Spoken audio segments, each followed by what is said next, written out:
Hey guys, Mario here. So, what happened to this red wave? Like, it was supposed to be like the gates of the shining opening up with the blood coming down.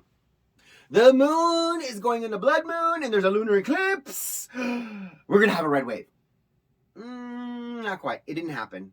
But I did notice an interesting pattern, and I want to share these patterns with you because we won races that we weren't expected to win. We lost races that we hoped we would win.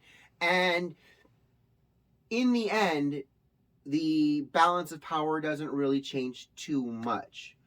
I do want to talk to you guys about the presentation of this because I've been watching for many, many years what's going on in society, what's going on in the media. And one thing I noticed was the media's manipulation of our emotions, our information, and data. And the reason I say data, you're like, what, really? The stickers would they would manipulate the data? Yes, they would really manipulate the data. And the reason I say this is because as I look at things like trends, okay, I was a statistics kid. I love statistics. I still have my statistics college book so I can actually run them myself because it fascinates me so much. As I looked at the voting total numbers in California, Newsom won. That's expected. I mean, would you expect him to lose? I mean, think about that. The media already, he is the darling. So it wouldn't be expected for him to lose. So if you just say he won, people are going to accept that. But when you start digging a little bit deeper and you start going into the propositions actually take the temperature of what the people are thinking. One of the biggest propositions in California was the tax on anyone making over $2 million. You would think liberals, okay, with their tax the rich attitude, would push that, and that would absolutely go through in California. It didn't. It failed by a margin of 3-1.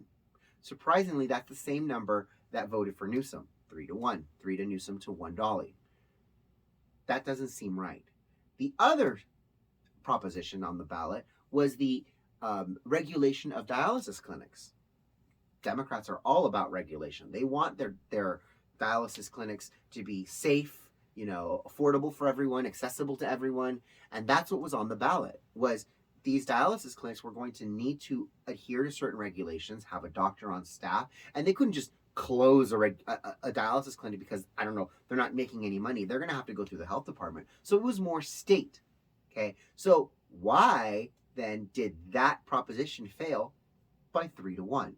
So you have two conservative propositions on the ballot that didn't get any traction. Nobody was really talking about them. There was a couple of ads that I saw about them, but nothing like the Indian gambling casino or nothing like tobacco products. But those two, which are very conservative type of situations, okay, do you want to regulate more dialysis clinics? Do you want to tax the rich?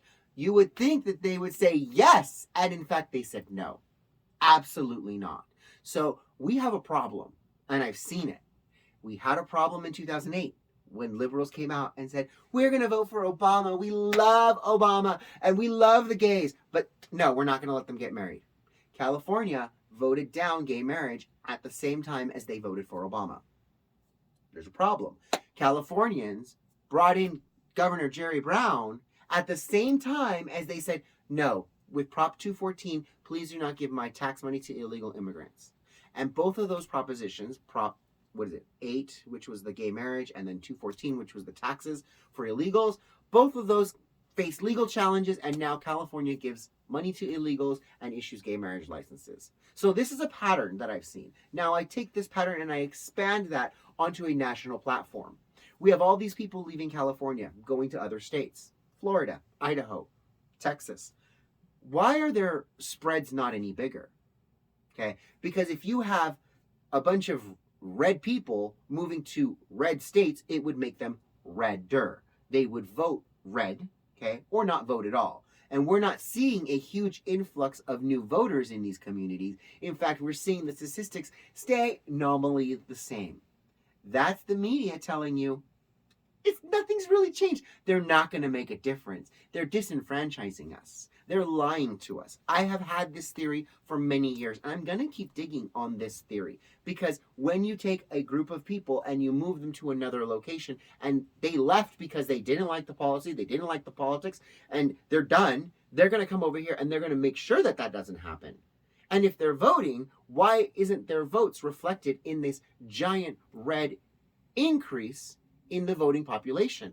I'm looking at their spreads, and their spreads are about 50-50. Oh, just darn, we just barely lost it. Just barely lost it.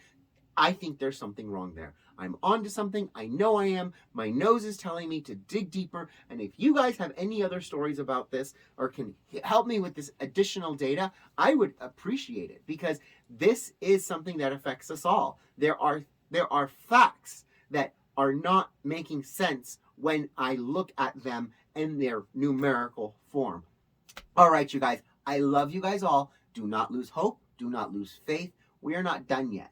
Okay, the fight has only begun, and this is only going to embolden us, because those people who got elected who don't represent us, we're going to make their lives pretty miserable for the next couple of years. I love you guys all, and I'll talk to you guys soon. Mwah! Bye, guys.